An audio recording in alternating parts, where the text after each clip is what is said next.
So let's get started with the lecture.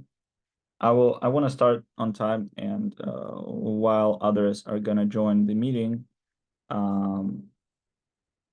will be able to have some introduction and welcome. So welcome everybody to my course called Academic Writing. We're gonna have 5 lectures. This is the first one out of this mini course. The purpose of this mini course is to introduce you to the academic writing, what it is, but also extend your understandings of what academic writing is. Why is it important? I'm pretty sure it's something that university will pay all of your attention to, and this is something that I personally didn't study in the university because I studied this before, but a lot of people, based on my experience, fail doing so even in the university. So this is a very important thing I want you to know. So today we're gonna talk about some basics, some basic concepts, and later, as we go further, we're gonna have more detailed conversation about each section and each part of the academic writing. So me, myself, my name is Sviatoslav, as you can see on the screen. I'm from New York University, Shanghai. I'm also doing some other businesses, and I'm not just a student, but I will tell later if it will be relevant as well. So let's get started. So we need to answer the very simple question for ourselves, because I'm pretty sure this is the term of academic writing is not something new for us. It's something that you probably encountered before. So do you guys have any ideas or any understanding, or have you ever seen this before, the phenomenon of academic writing? So could you please share your answers in the chat, or you can unmute yourself. Both ways work. Yeah. Okay, Conrad. Is it like writing essays and everything like that? Writing essays and As a part summaries of and it, yes. As a part of it, taking yeah. notes, It's basically, yeah, the taking permit. notes as well. Yeah. Right. Yeah, this is correct. Any other opinions? Let me see the chat. We have 2 messages. The first thing comes to my mind are papers and essays. Yes. This is also correct. Basically similar to what we already heard, but basically not the same. Yes, right. What So, about articles? right. You're going, yeah. I really love the answer in the chat. Almost enjoyed the one I've just received. It's basically academic writing is not only about essays. Basically, essay is the product that we receive after we deal with academic writing. More importantly, in this regard, is basically academic writing is also about how we organize our ideas, our findings, our knowledge into some readable structures, because we cannot share everything using our words, such as verbal communication, for example, right this way. We cannot record them somehow. Okay, we can do that. That's what I'm doing right now with this Zoom recording, so you can access the Zoom later. But the question here is that it's not something that you will be able to access easily, and written information is much more relevant in these cases. So all of the answers I received are really nice. So basically, this is a mini course on academic writing, as I mentioned before. Academic writing, according to Macmillan Dictionary, is a style of writing used for academic work, as basically people here in the meeting noted correctly. And also, it's very important to mention, and that's what I was referring to in the next thing, is basically it's philosophy of science. It's related to this field. So what's next? And this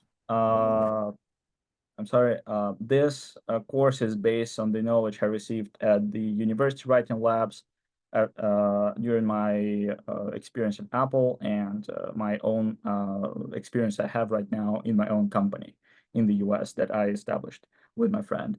And yes, so this material that I got here is based on various sources that I used to work with before. So the course agenda is basically very simple. As you can see, it consists of two simple subjects, such as Introduction to Academic Writing, so making you familiar with some structures of the like some units of the academic writing, and then basically we're going to teach ourselves how to write an article, which is the product of the academic writing.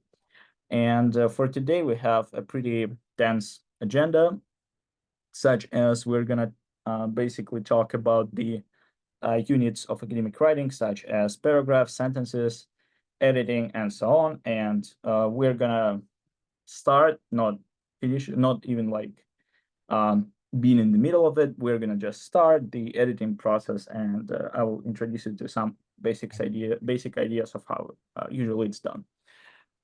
So before we get started with everything else, I just wanted to read the article. I don't know if anybody has already been here before, because I'm reading this course third year in a row, and it's basically something that is inside of my interests. So if you have already read this text, I don't know if you have ever read it, because we are from different backgrounds, but basically it's a very famous text by Nelson Mandela. So in case you face it somehow, so please read this passage and just read it and try to understand the tone, the style of this text, and basically how the author is trying to build his arguments throughout this passage.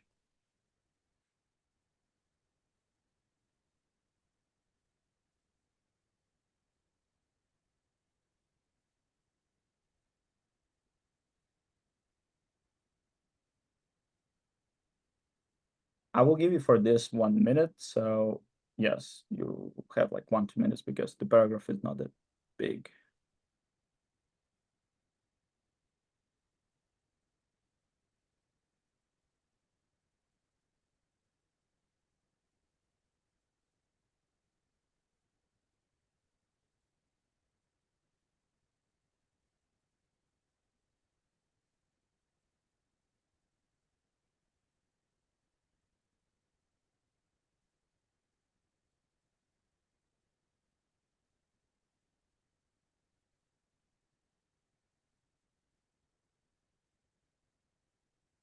Okay, I think that's you were able to read it. There is a next one, and this is a sample of the academic writing. So again, pay attention to the style, to the tone, and to how the person, the author, is building his argument basis. Also, like 1 minute, 1.5 even, because I don't think it will take so much time for you to read it. Yes, sir. Sorry.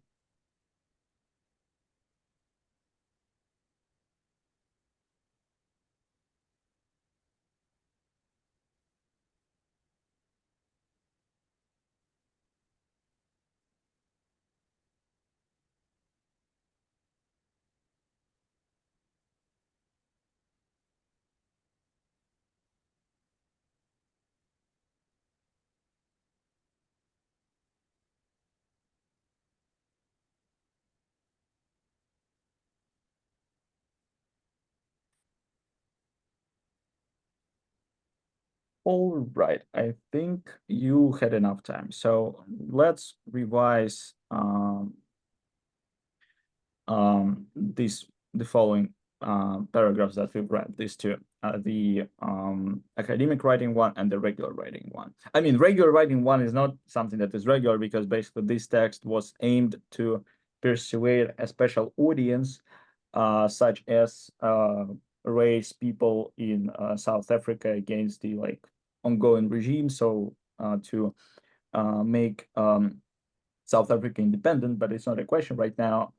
And it also has a special sub style of this text. I mean, so it's not actually even a regular writing. Regular writing looks much more, much worse than this. So let's basically analyze step by step everything we have here. So we start with the audience. So as you can see in the first paper, passage basically, we were able to see that the audience is the people of Africa. So all the people that, like basically everybody. So everybody who's going to read this text are supposed to see that, all right, this text could be also referred to me because I'm probably the one who is going to lead something. I do not call for it, but just in case, very important remark. And basically this text is for everybody. You're not supposed to be a scholar, you're not supposed to be anybody else to write this down. I mean, to read this. You don't need to have any background knowledge. Well, I mean, basically, you're not supposed to, I mean, you need to know what an African National Congress is and stuff like that, but basically it's aimed for those people who have experience with this. Anyway, okay, I don't know why, but there is a problem for some people with the Zoom. They are unable to join. I don't know why. Let me do one thing. I don't know why it happens. So, because before we were using the Zoom from NYU, and right now we're using the Zoom that basically I got. So, like it's premium, like Pro Zoom. So it's much better than the NYU one because NYU one does not allow us to have the recording feature by the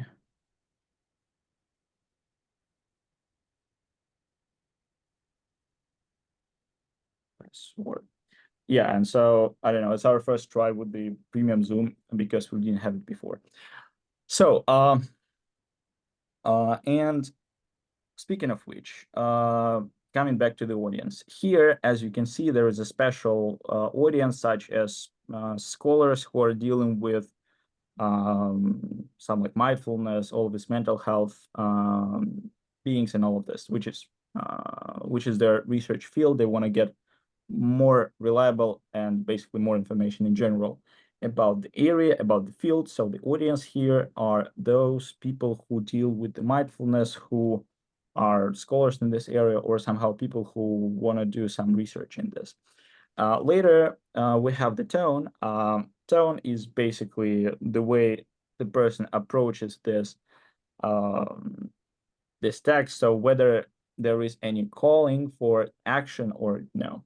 In our case here, we have, in the first case, we definitely have a call for the action, such as basically protecting the democracy in South Africa. And it's basically the call, the tone is to be more friendly, to basically to have some action at the end. So the tone is very positive to the author, to the reader, and the author cares a lot about the reader in this case. In this academic piece, we have the situation where the tone is neutral because scientific things, by definition, should not carry any.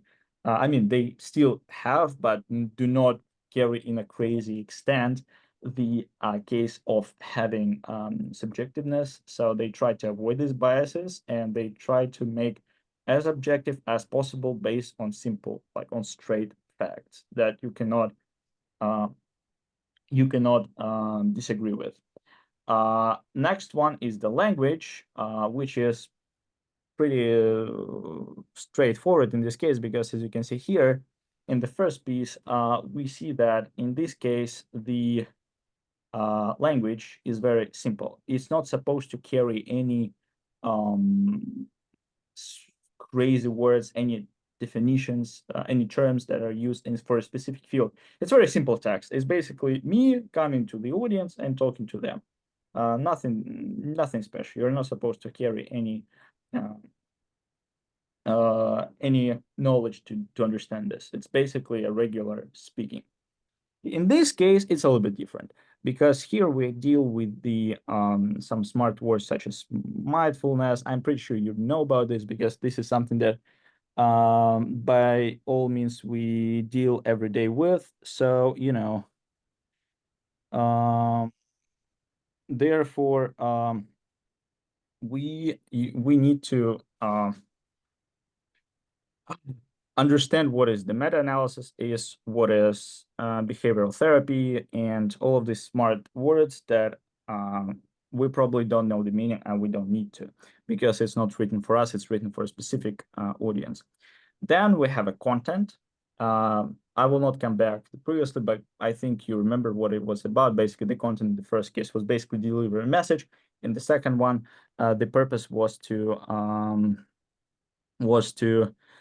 deal with the some like description of how everything is set up. So perspective is also important, because in the first case, the author is trying to be the one who delivers a message, whereas in the second one, we deal with the person who is trying to be equal with us, who is not trying to place us above or below, who doesn't want to be our friend as well. The person is like straight, the guy who is trying to deliver what he has done before, to show what he has done. I'm sorry. I'm supposed to meet you. And that's it basically. So I just deliver what I've done, what I've discovered, and be happy with this. Yeah, and aim, I already touched on this, but it's really good to repeat that. For the first one, is basically calling for action, to have some, anything that, like, basically you can do everything, you can talk about everything. In the second one, the aim is basically to deliver some type of information, to be more as precise as possible, not to lose any fact, to have some logical structure, and so on and so on. Very straightforward.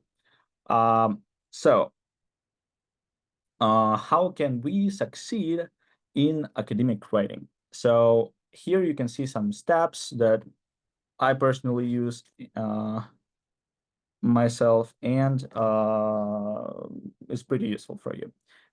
Probably it would be very general from one perspective, but I mean, again, the whole academic writing is very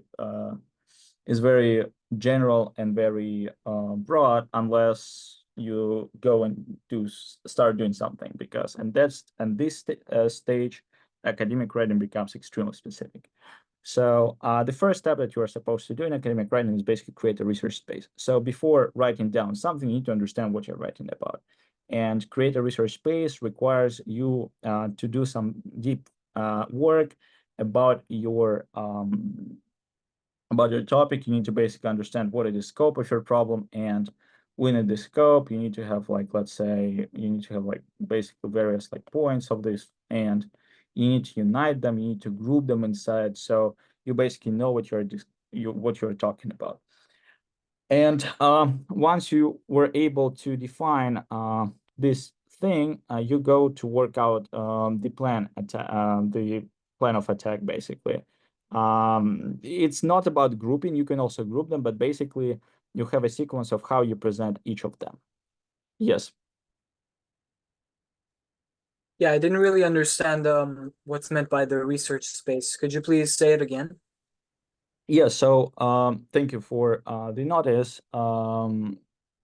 Okay, so create a research space basically means that you research space itself is your topic. So you have a topic, and let's say, I don't know, you want to research something related to the I don't know, I have headphones on my table. That's the first thing that comes to my mind. So basically, you want to research the headphones, right?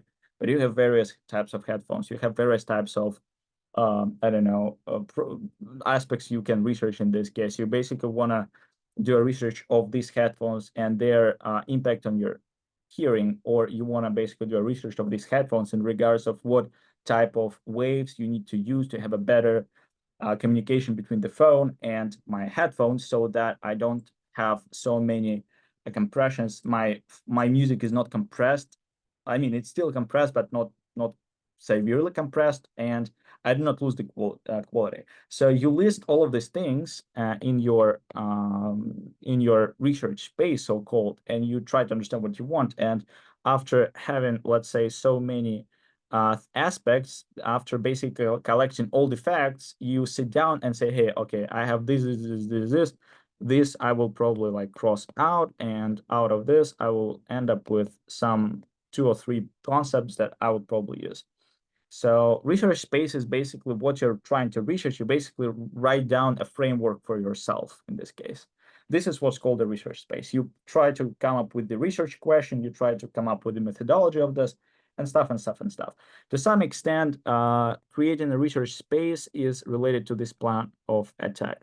However, plan of attack is very like, is is a little bit different, because plan of attack implies that you already deal with some specific step where you basically create a milestone plan how you're going to achieve this. But for research space and creating a research space, you basically try to define the scope of your problem and possible ways how people has done it before to solve them, because because we do not live in the vacuum, we live in the universe with the other humans and stuff like that. So your research is not unique by definition, because somewhere, somehow, a person has already approached this problem before. So you go and see what has been done before and try to understand how they approach this. And then when it comes to plan of attack, you basically create your own way of how to do so. All right, so later you go and sit down and write down the first draft. It will be extremely bad. I promise you, nobody has extremely great first draft. If they tell you so, they're probably lying to you, and there is no reason for you to continue with that. So first draft is something that will be able to organize your ideas. It's something that you probably have seen in your school works, in your projects. Probably you are doing some business project as well. In business projects, actually, it can be seen in a really good way, because I can tell in my experience that we develop a software with my business partner from the US, and I'm a like chief technology officer there. And the problem that we always have, and because we have a team, we are not like only 2 people. We have an actual team with like actual people. We have employees and everything. We're like an official corporation, and every time we have some kind of like weekly meeting, we like meet pretty regularly, at least 3 times a week. We usually approach a lot of ideas, and we have a lot of brainstormings, because software is something that you would want to, you need to develop all the time. You need to create a lot of ideas, you need to create new ideas, so to sell it to more users and stuff like that. And the problem that we always face is that we have extremely good ideas in our minds, but when it comes to the actual paper, you will have some troubles with the actual explanation of what's going on, unless you sit down, open Google Doc, write it down, and do at least the first draft of what your idea is about. And later you will be able to frame it in a better way, because you will have like, it's not like a physical object that you deal with, but at least some kind of like an understanding of how is everything being set up. So first draft is very important. That's something that I personally pay attention a lot, and this is something that I basically do in my company and stuff like that. So that's extremely important for you guys to understand. That first draft is something that will be extremely bad, but you need to sit down and write it down. Otherwise, your ideas, no matter how bright they are, you will not be able to deliver them in a good way, because we live in the environment where we need to deliver things in a really great written way. So after it, you go and revise and revise and revise and revise, unless you are extremely done with everything. So unless you get the extremely great draft that you wanted to get, and you have an extremely polished thing. So you edit, edit, edit, and boom, you have the final draft that you can submit to your professor, that you can use in your work, that you can send to investors, that you can send to everybody else. Don't forget about the references, because on the first stage where you need to, when you're supposed to create a research space, you're supposed to have references, because as I mentioned before, we do not live in vacuum. Our ideas are bright, but not as bright as our others' ideas. So basically, we don't need to forget and give some credit to them as well. Otherwise, we'll be extremely penalized for this, especially if you want to go further in your academic work. if you want to work in academia, you will be supposed to deal a lot with these references, and you will be extremely angry every time you will go to the editor and say, hey, like, this is my paper, and he will be like, no, your quotation is wrong, go away. And where did you get this idea from? Was it plagiarism and stuff like that? And it's actually very serious, because plagiarism, one of the most I would say one of the greatest punishments for the scholar. If he or she has plagiarism in their records, even if a student has this as a record, it's actually pretty bad story for him, and academic affairs department will probably talk to you extremely severely about it. So be very attentive to this. Keywords of academic writing, basically what is basically the basis of academic writing.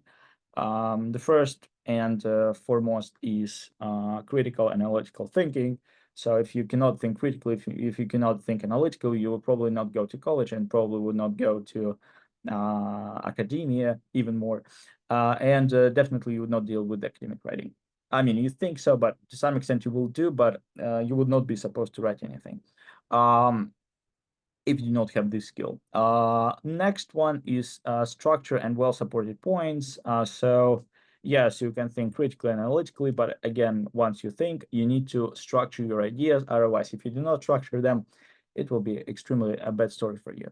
And yeah, well-supported points is the thing that I was mentioning before, when you were supposed to create a research space, this CARS thing. So these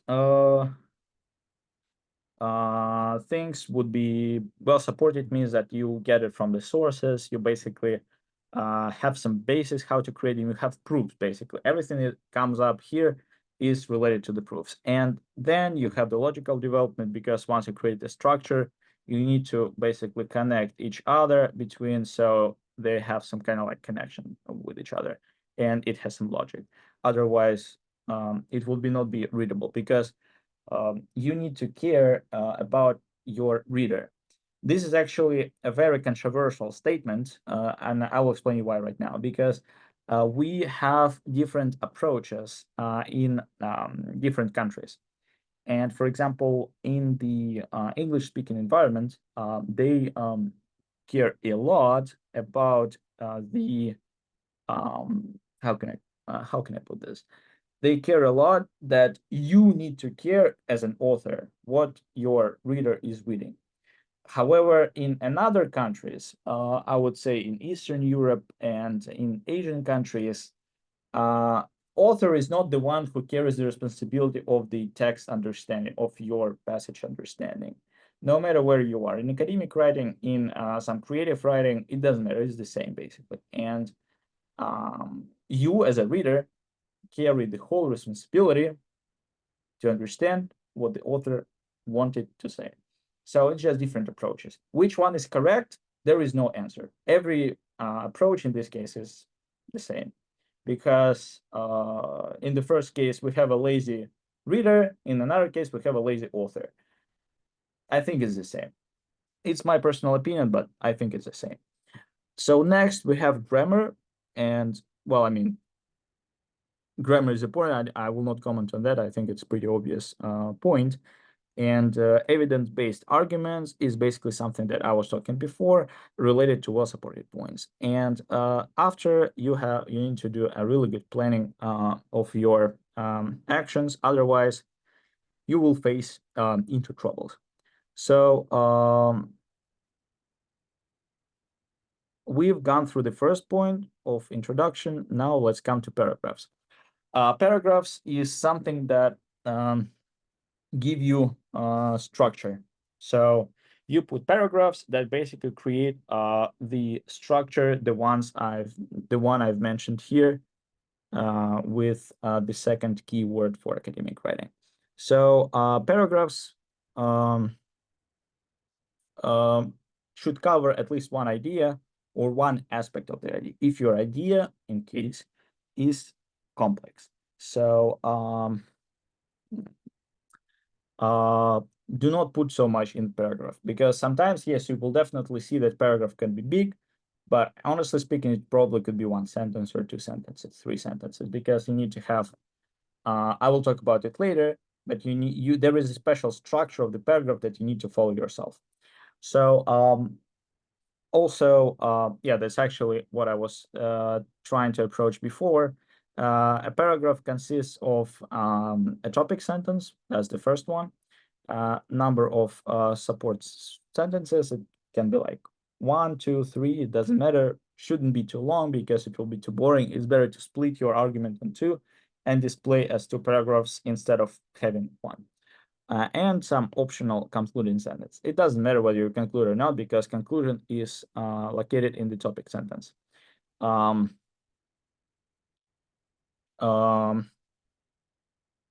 do not need to, yeah, it's basically this thing is telling you about the size of the paragraph. It should not be that long because honestly, if you have it extremely long, you will face some troubles.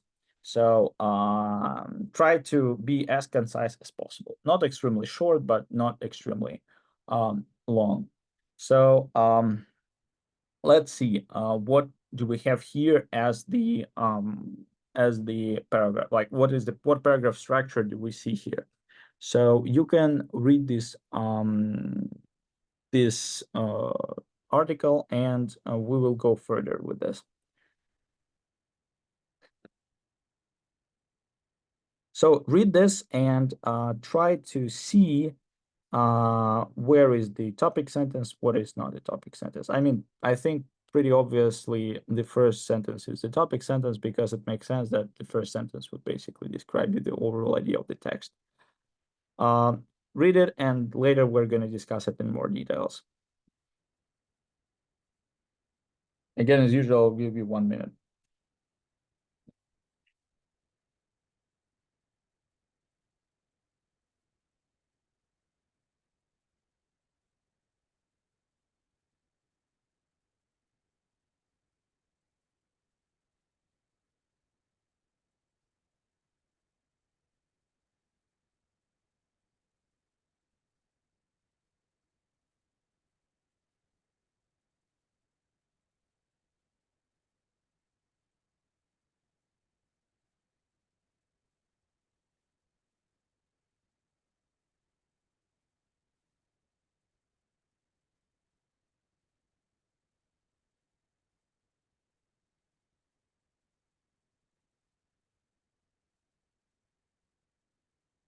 Okay.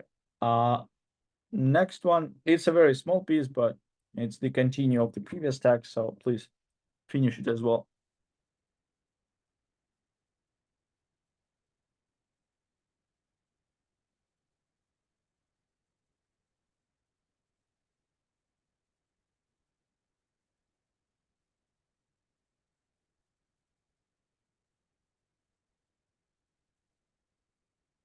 Okay, I think it's much smaller than the previous one. Oh my God.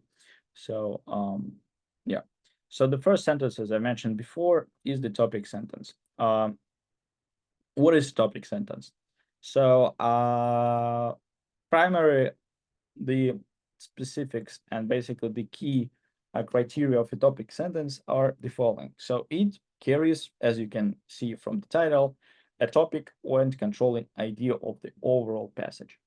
So, and okay, let's go through the points and then we come back to the text and see all of this three in reality.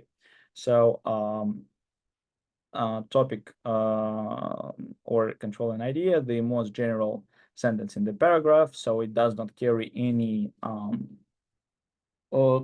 too specific information or extremely general information. We will see later in the examples. And also every sentence in the paragraph should support the topic sentence. So let's see the examples. So extremely specific topic sentence. The slang expression so long is like a corrupted version of the Arab word for goodbye, salam.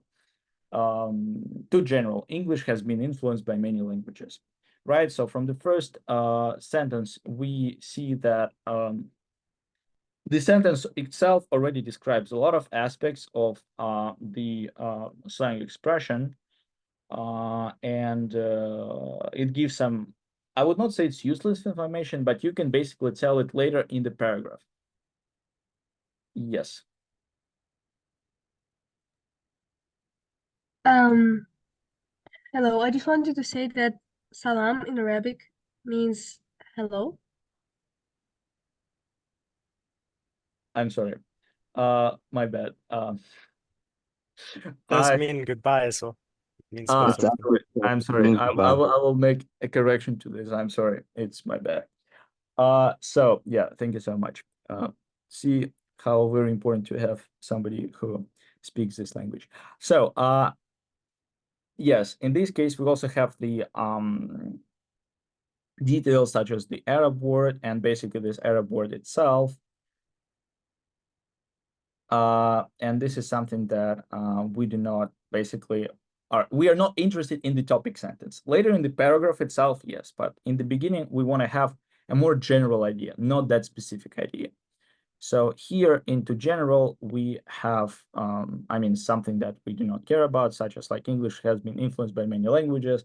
It gives us nothing because this idea can be developed in multiple ways. And later, we can get the topic sentence such as the Arabic origin of many English words is not always immediately apparent. And from this, we basically emphasize our interest in the Arab world, Arab word and the Arab origin of this word, and also the English language itself. So let's see what do we have here in the text. So the introduction of university education has also had a major impact on the roles nurses play with patient care. So this is a really nice topic sentence because it basically gives us the idea why we need to have the introduction to basically that we are talking about the university education, the introduction to university education, and how important is to develop the nurses, the role of nurses through giving them some higher education. This is something that we can basically extract from the first sentence already by reading the first sentence, literally, by not reading all of this thing, just by reading one sentence. All right, so here we have another approach to analyze this text. So yes, we have the topic sentence, which is the first one, and later we have supportive points, we have evidences, we have explanations, and we have links. So the purple one, as you can see, is the topic sentence. It's always the first one and the most general one in the whole piece. The next one is the point. So you make a statement to support the topic sentence, and in this case, you just support it. You basically give a point. You give your opinion, or you give an argument, basically, no matter which one, probably yours. And here you provide an evidence, as you can see. So here you make a point that as a result, nurses are more likely to offer their opinions as professionals and have a greater role in patient care. And then you see this is clearly demonstrated by the work of Mason and blah, blah, blah, blah, blah, blah, blah, blah. So we have the example. We have the evidence for what we're talking about, and this evidence comes from the work by Mason. And then we have another thing such as the explanation. So you make a comment on that, because yes, you can give the evidence, but also if you see that it's not clear how you made this link to each other, how you made this connection, you can add your comments such as explaining how you came up to this conclusion. This is a change from the hospital-based educated nurses who were well trained but played a relatively insignificant role in planning patient care. And then we again have another evidence of our argument. So, and here with the bold, we have what's it called? Yes, we have the link or conclude to our text. So basically, we have a text, and then it concludes: university education has therefore led to the advancements of the nursing profession, where nurses now have a voice in patient care plans. So this gives us a clear link between this whole piece and to our last idea. So yeah, I put here a slide with the color description, so you later when I share the slides, you will be able to read them and to go through the text yourself again. So let's go further. So let's talk about the sentence. Because with paragraphs, I'm pretty sure everything is clear. If you have questions, please raise your hand or put your question in the chat. But we're moving further to the sentences. So we moved from the paragraph, which is a big unit comparing to sentence or a word, and a sentence itself is much smaller, and it's something that begins with a capital letter and ends in a full stop. Nothing complicated about the sentence itself. Yes. It's about paragraphs, and I agree that paragraphs in the beginning don't need to be too specific, but because we live in a world that there's so much information that we need to take the reader's interest in the first place, so the reader will finish it. And it will be interesting to start like the Arabic word salam might have been influenced by English so long or something, and then start explaining why and how. Good comment. I would tell you a thing that it depends on what you're writing about. If we are talking about some extremely academic paper, such as a research paper, we less care about readers' attention, because by definition, the person is gonna have attention to this, because it's not something that you will find on your like on your bookshelf, on your table. It's something that you need to like find, so later to come back and do like this. For example, like I barely can find a research paper right now on my table, because it's something that probably is not interesting to me, but I'm pretty sure that I'll be able to find this amazing book by Walter Isaacson about Steve Jobs. I mean, it's like an iconic book. This is something I have on my table right now. So, and this book is aimed for me to basically grab my attention with this personality. I mean, okay, I have an interest in this person, and I'm probably the worst example in this case, but let's say my father or my mother or anybody else, they would be interested to read this book. And the author, they would not be interested to read this book, honestly. And the author would have a goal to grab their attention to this book. So they would be like, oh, wow, and I need to read this book. So that's why for academic writing specifically, your aspiration, your attempts to grab their attention, the reader's attention, is not something that you are trying to do.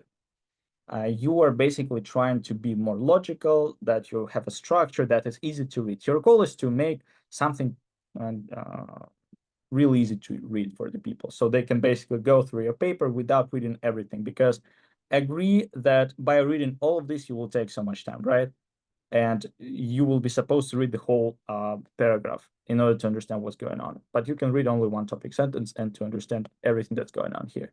Of course, it will be general, but when you have a lot of research papers, you honestly do not have time to read all of this.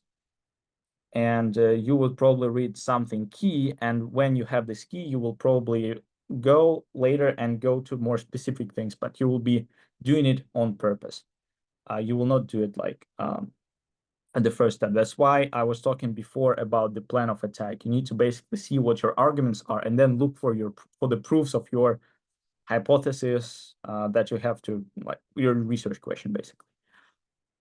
I hope this answers your question. Yes. Now I have another question. Okay. Do you recommend using intellectual writing in our admissions essays? Like Using artificial motivational letters? intelligence. Well, I would not recommend you to use them at all. No, not artificial intelligence. I mean, intellectual writing. Intellectual writing. Well, I would tell you one thing, that when it comes to college essays, how can I put this? It's something that you write about yourself. It's not something that tests your knowledge, your erudition. It's something that basically you need to tell a story. So the better way of telling you how to write it is basically to read some articles. There is a field, I hate this word, but this is how it's called. It's called storytelling. If you want to understand what people are looking for, specifically in the US universities, is called storytelling. My personal opinion on this base to tell these stories is something that is extremely useful in my life, for example, because if I don't need to study how to tell a story, I can tell a story to my friend. It's not something that I need to have a science for. But again, some people find it extremely useful for their life, so it's their right. But again, for me personally, I do not find it extremely useful. But this is something that they ask for. So if you want to impress them, it's better to go to storytelling specifically and read what it is and read about their approaches, because they have the whole set how these things are done. Because all these questions related to your weaknesses, your strengths, your why ask questions, and all of this is something that basically you need to tell them a story, your personal expression, because everybody is somehow strong in, like, everybody writes down that, okay, my strength is being responsible, I'm extremely punctual, everybody is telling so. But what they are always looking for is for something that you will show them some personal story showing this strength or weakness. So they do not want to hear the listing of this, they want to see the proofs of this to some extent. So yeah, I would conclude it this way. So sentence itself should not be choppy. It's something that should carry some sort of sense itself. So if you get the sentence and unplug it from the paragraph, yes, you will not be able to have the context, but the sentence itself should have some meaning, should have a complete sense in it. Not idea, but sense.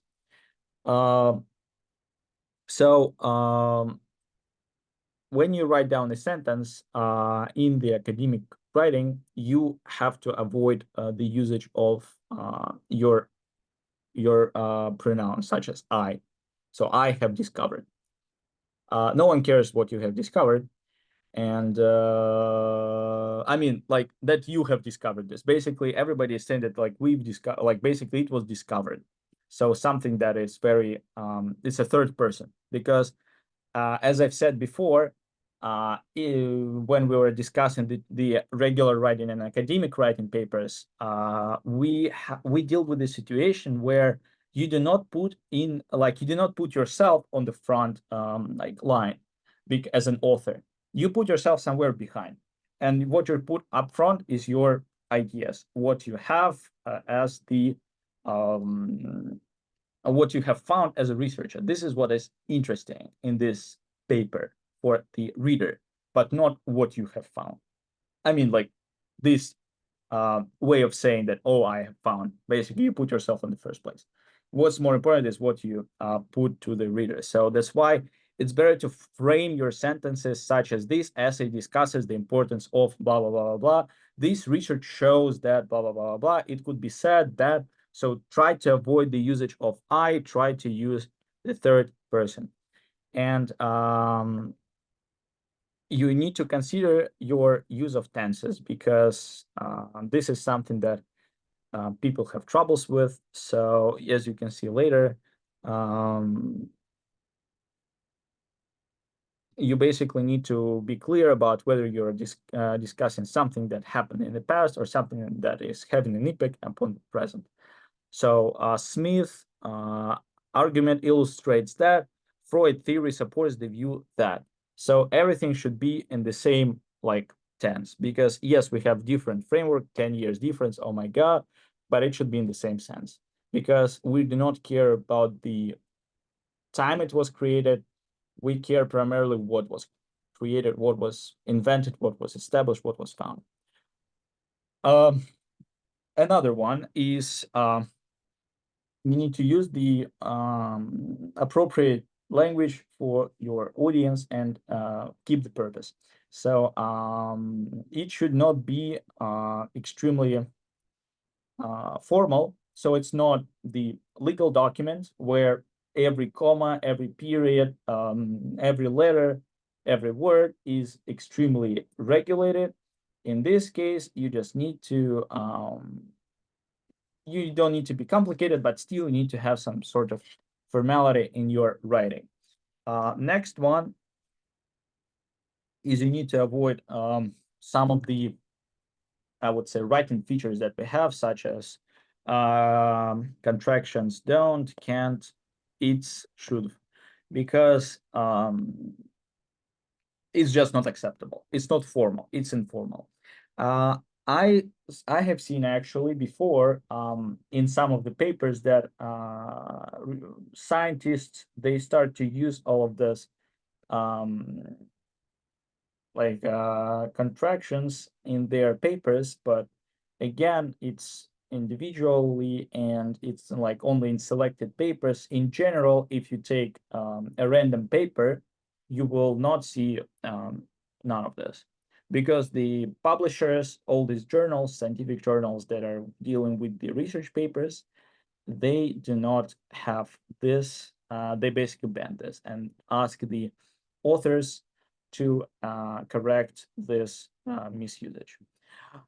Later, we deal with the informal words such as okay, because it's not okay to use them in academic writing. So if you want to say Smith bit of research is okay, this sentence is actually not okay. You need to say Smith's research is significant because the meaning is the same, because you still emphasize how important the research by Smith is. However, in this case, you need to use much better language to deliver your idea, because okay is not descriptive enough, because okay can be good, okay can be okay, and stuff like that. But significant is something that already emphasizes the positive meaning of this word. Yes. I wanted to ask, why isn't the first example with Smith's 2017 bit of research is okay? Why does it say it's 2017 there, and in the second one it doesn't say 2017? Good question. We will touch on this topic later because it's called quotation. Basically, Okay. the simple answer to your question without touching the future lecture is that we will put this at the end of the next, like of this sentence, basically. So this is something that would be put at the end. It's just the question of quotation styles, but good question, actually. You need to also diversify your language. Instead of using the words get, got, a lot, you need to use obtain, obtained, many. It's not that required, honestly speaking. So if you don't use them, it's fine, but it's better to have a more descriptive language. And for example, you can see another way when people overcomplicate things. For example, the denotation was obfuscated by the reader. This is something that I had troubles to read, even not even to think about. So instead of writing this, you would better use the meaning was hidden by the speaker. Because academic writing is academic writing, but you still need to keep it not simple, but you need to still keep the ability of being understood by the others. You can use some technical terms, some specific terms that is related to your field, but do not rely completely on them. Be clear and concise. That's what has already mentioned before. You need to use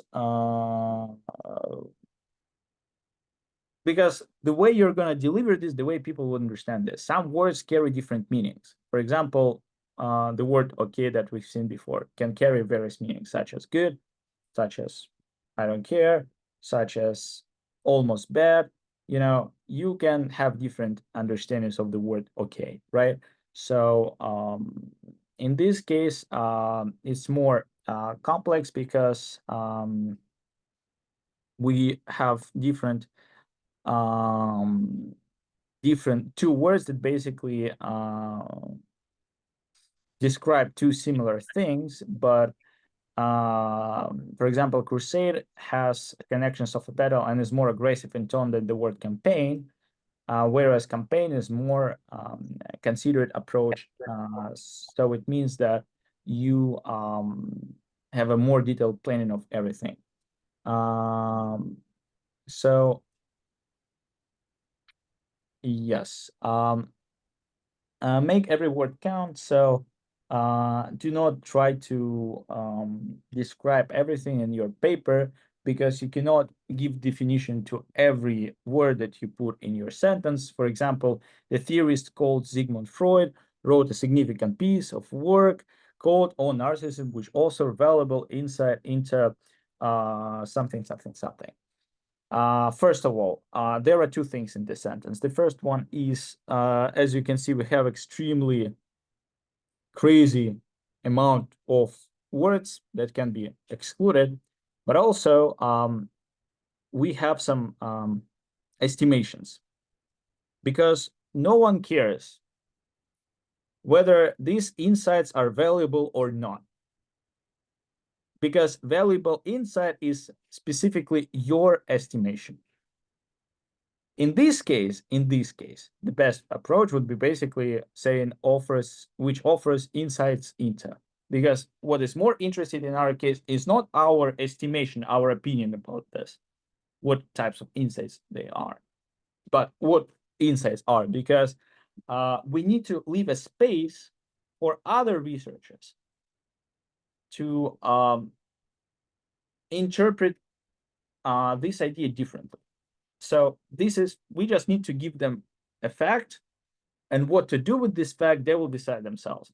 We just show how we're using them in our approach. We do not need to give them any opinion or any other or any other thing like that. So we just basically give them a cold fact without our personal opinion. Next one is avoid vague words and phrases. Ensure that your reader knows who or what you're referring to when you use the words such as it, them, they. This is another big field, because sometimes people use these pronounces in extremely random ways, and you will not be able to understand, because they put the word it can be called. What it? Where did you find this, right? I wish somebody would know. So this is something that people fail doing. That's why when it comes to using these pronounces, these words such as it, them, they, he, she, and so on, be extremely attentive to the fact that what they are linking to, because usually the way it works is that you have one sentence, right? And it finishes here. And this, let's say it, is usually referred to the last noun, usually. That is used in sentence one.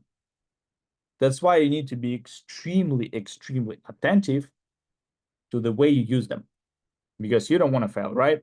So people would clearly understand what it, in this case, is. So, going next, as we discussed before, you need to use your language concisely. You need to be extremely clear. You also need to use your language sensitively. So you need to, and this is what I was referring to before, you need to avoid expressing strong opinions too directly. For example, like, yeah, as I've said before, that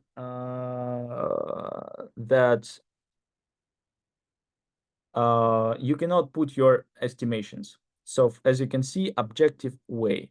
What does it mean by the objective way, right? This is something that we do not care about. We need to basically see what ways we have instead of your personal estimation of that. Later we have and for example, Smith has an extremely important point to make, because, right, again, important point. No one cares what point he has made. Just give this point. We will understand ourselves what we need to do with this point. And then Smith's view is significant, because this is something much better, because we do not provide our, how can I say, our opinion in this case. You can argue this point as well, but at least it's not provided with the word extremely, because the word extremely says that it's very important. Significant is something that you can use. Be very careful with this, but it's much better rather than saying extremely important. Here, for example, you can see that you need to leave a space for a discussion as a writer, because you want to show your approach, you want to show your way of doing the research, this research specifically, but you also need to care about the others. So that's why you give the facts. You do not give your opinion, you give the facts, because these facts can be flipped in many ways, and it will leave a much broader discussion of your paper. Why do you need to care about this? There are two sides, commercial and non-commercial. I will start with non-commercial. As a researcher, you care a lot about your fellow colleagues who will definitely read your paper, who will give their opinion and stuff. And basically in the argument, there is always some truth being found later. But if there is no discussion, it means that no one cares about your paper. This is on commercial side. Commercial side, your paper will be cited.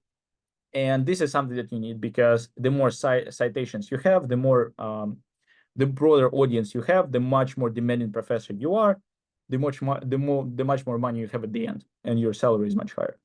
So it's very straightforward. Do not try to avoid any stereotypes based on the gender, race, nationality, physical and mental capacity, age, and so on when you're writing down, because this stereotype and these generalizations or assumptions, they're primarily based on your cultural background, and your cultural background is not something that other people can understand. So you cannot basically transfer your mindset and cultural background to another person, so he would be able to understand what you mean here. So try to use more acceptable, widely acceptable ways of doing so. So the last stage for today would be the editing, because we have been talking before about how editing is important, how important is to work with the drafts. So in this case, editing helps us to achieve the following. So it allows us to present a well-written and clearly finished piece, as we discussed before. How? Right, with the slide related to the let me find it. I hope I will be able to. Yes, as it was described here, right? The first drop, revise and edit, and given the final drop, so it will be more concise. It has much more rigorous structure, and so on and so on. Also, boom, boom, boom, boom, boom, boom, boom, boom, boom. Ensures that your piece is read well. You will be able to deliver. You make sure that your points, what you're trying to tell, are said in a much understandable way, and basically you get right, and basically you make sure yourself that what you have written will be interpreted this way, or at least you will expect that there will be these discussions around it and nothing more. There will be no bias in your statement. And when the reader sees that your article is polished, it means that you care about the reader, and the reader has a much better mood after reading your paper, rather than if you just give him your draft and they will be like, what is this, and would not be able to understand this. Yeah, you will not also annoy lecturers with these scholars, and also will allow you to improve your academic writing in the future. So it's fine, but in theory, but what should I actually need to care about in this regard? So you need to consider the following criteria. So first of all is the voice. So who is your target audience? Is the voice appropriate to the audience? So voice is something that defines your style of delivering. So how do you deliver your message to the people? Should it be too formal or not too informal? You define yourself based on your target audience. You define the set of terms that you can use in your paper, what you need to define, what you don't need to define, because it will be already known for the readers, because you work with a specific audience when you write an academic writing piece. And slang, whether you work with formal or informal, it will not work out for you. So please do not use slang in your research papers. Don't forget about the references. So how do you introduce your quotations? Have you tried to paraphrase them? It's another, like basically on paraphrasing, we'll have a big lecture talking about the paraphrasing and improving our skills with this. Is it clear what information, ideas, and words you're using? Doing text citations list basically follow the special format. Later we have the critical side. So whether you criticize the sources probably, and do you have the actual reason for it? And also the cohesion, so how the structure, what is the logical flow of this, and so on and so on. So whether there is some kind of a connection between each other or not. And here are some breaks, tips that I suggest you based on my experiences about the editing. So when you are trying to edit, you need to focus on the following. So your sentences should be short and not long as well. So something in the middle. Your spelling, your punctuation, your grammatical mistakes. Also, what you need to care about is the following, which would basically helps you to improve your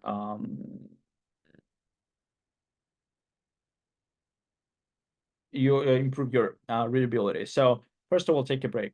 So you need to because you cannot work like constantly, you need to have some breaks. So because your mind should be refreshed.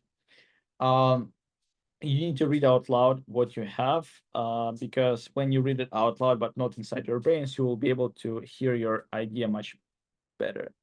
And also use the ruler or a book and read line by line all of this statement, all of this all of your text, so that you can see whether this line is connected to the previous one, and so on and so on. It's a very like hard work, but this is something that will come to you later with the experience. So the more you do stuff like that, the much more polished text you get at the end. So you can use some tech software such as some spell checks or Grammarly.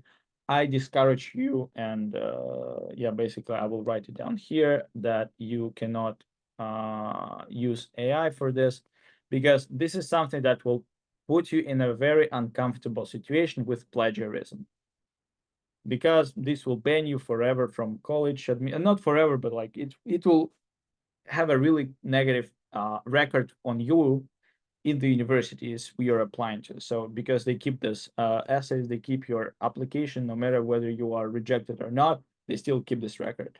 So this is not something you want to have. So please avoid AI usage in your works.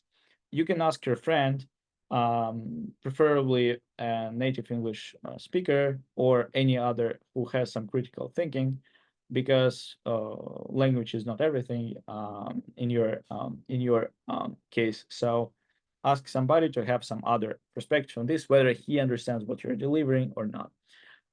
And when you edit your piece, try to avoid long paragraphs, long sentences. Also, do not make extremely short sentences. So I think this idea is pretty straightforward. So we do not have some time to do some editing practice. We will do it later in the mini course. So you will be able to see how everything is done in the editing process. So you will be able to polish this thing. But as for now, we can summarize our thing.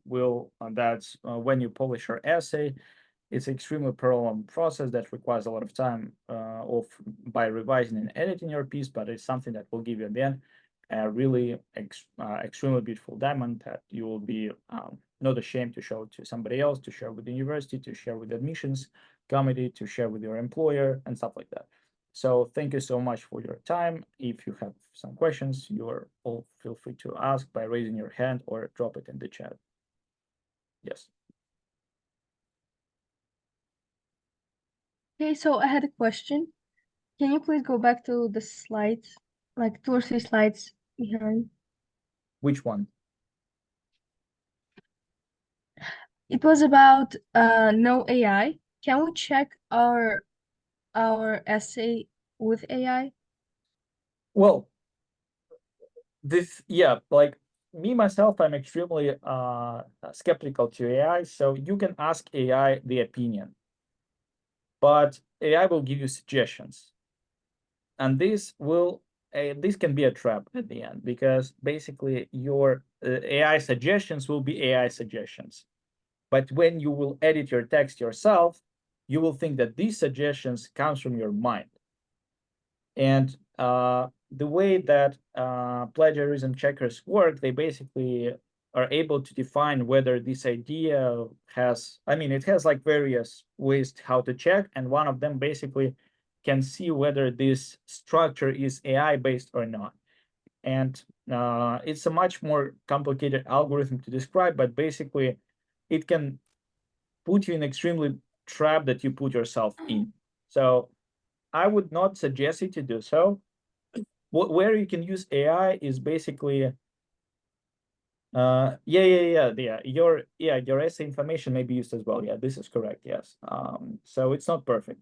So it's better to do the work yourself. That's why better used to use Grammarly, Killbot, what else? Some like not ChatGPT sources would be good to use. They're extremely helpful because you don't want to spend so much time by going to dictionaries, by checking all of this, by checking collocation, all of this. It's something that takes so much time. So the desire of using this tech software, why not? Because they're invited for this, right? I use them as well myself. But the problem is that you need to be extremely careful with what you use, with what you say that it's your people, your idea and what's not. Yeah, as Ismat correctly saying, and this what I also mentioned as well, use your friends, use your parents, everybody else who can basically share with you perspective. This would be much better than AI, trust me. Okay, Conrad. Thank you.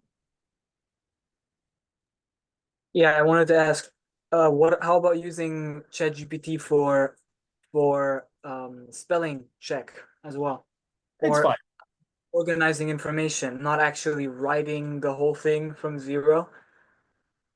Yeah, so again, with AI, it's very complicated. And however, it's been like the 4th year with ChatGPT, if I'm not mistaken. Okay, ChatGPT is much more older, but it was primarily introduced 2 years ago. So we have like a relatively long story with AI already. But the problem with all of these models, and basically even university professors, they do not know how to treat them.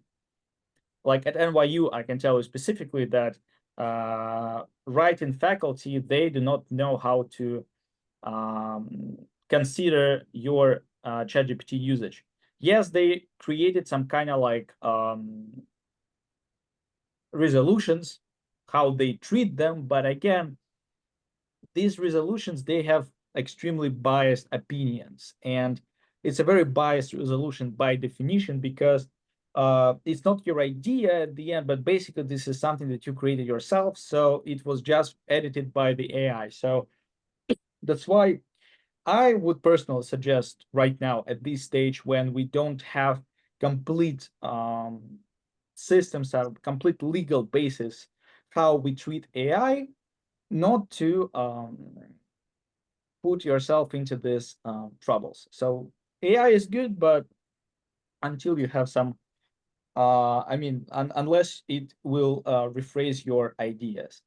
When the scientific community would be able to understand what AI is, and basically would be able to come up to one opinion that, okay, AI is good in this case, or AI is bad in this case, when we will have this specific positions, specific statement from the scientific community, from the universities, then feel free to use it based on what the resolution would tell about it. But right now, I would be extremely careful with this, honestly speaking, extremely careful with this.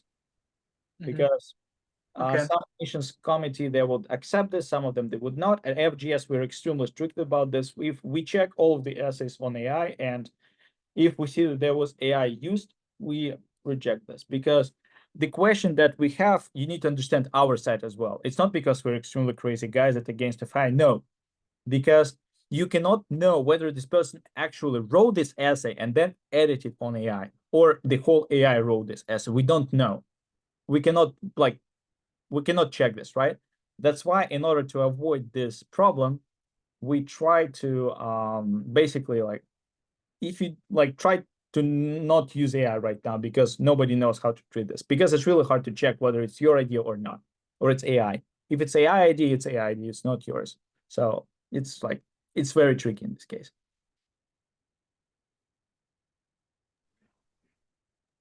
Thank you. Of course, any other questions? Or we can have some, oh yeah, sure. Because we can have a break earlier before the group works. Yeah, go ahead. When I was writing an application, it was only like 2,000 characters, right? I think, 2,000 to 300. And before I thought it's like words, and I was like, wow, 2,000 word essay. And then apparently it's characters. And then I was writing, and I did like 1,000 words. And then I needed to cut. It was the hardest part. And then because I could not cut anymore, I used this word like shouldn't and don't, because it took so much space just write doesn't. Yeah, Yeah. that's why I wrote it. Right. Okay. So in this case, it's acceptable. In case of some more rigorous, some more strict academic papers, it's more, regulated. So, and they do not have limits in terms of how many pages you can have, how many words you can have. In assignments in the university, at school, in summer programs, in applications, there is of course a limit, because admissions committee do not have so much time as we wish we would have. So that's why we limit you in this case. But in the academic world, you usually do not have any restrictions. You have restrictions on pages, at least, let's say 8 pages, but you can write 20. But you need to also be very, you need to care about your professor. And if you write down 20 pages, your professor will probably be happy or probably not, because he has, let's say, 50 students, and reading your 20 pages would not be extremely, it will not be a happy moment for him, I think.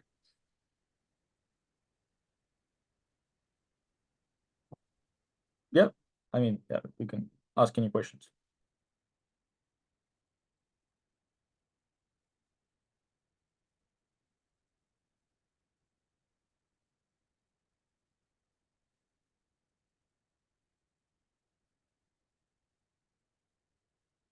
Okay, I think if we don't have any more questions, I mean, it's the introductory lecture, so I don't think it has some, it would have some crazy questions that will raise some discussions, because we just covered the basics here.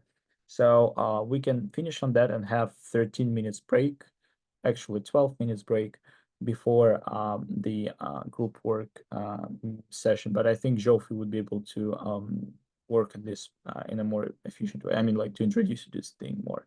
Oh, you have a question? Yeah. Did you give your SATs? Oh, sorry. Did you give your SATs? Yeah, but like, I mean, when I was applying to the universities, no one cared about them. So, because it Did was, you get a good score? I don't remember, it was 2 years ago. It was good enough. It was good enough, trust me, but it was a long time ago. So I didn't even care about this, because when I was applying, it was 2022, 2021, 2022. It was still COVID time, and they had test optional policy, and I was extremely happy with this, because in case you were not able to have the SAT exam, you would just send your essays and that's it. That was a really good thing. Right now, I know that you need to go through the SAT and all of this hardships, and I was lucky enough not to face them, honestly speaking. But yeah, that's why I didn't care that much about it.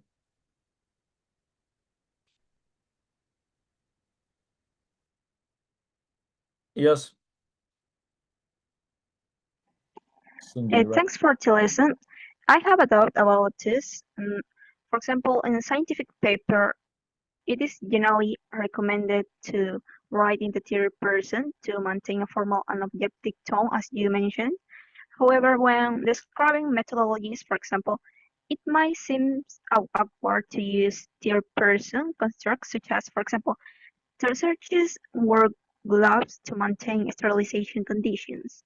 In these cases, it is acceptable to use second person or first person, such as you or we. In what cases it might be appropriate to use these more direct forms of address? Okay, good question. Yes, so you can use the pronoun we. It's not I. If you use I, it's not good because usually a paper is written by many people. So if you are gonna split your work on two, it's something that will lead you to extremely unacceptable like comprehensions of your paper. So you can use we. You can use they. I mean he, she when it comes to the authors of the other papers you're referring to. This is something that is acceptable, but I and having more, like the overall idea of not using I is basically to avoid this subjectiveness. So since academic writing aims to be more objective, you need to have more objective phrases. Yes, you yourself as a human is not objective by definition, but the way you phrase your idea, you can be somehow be objective. I mean, you cannot be, but at least try to be closer to it. So that's why usage of I would add this note of being subjective. So that's the Okay, whole. thanks. That is more clear.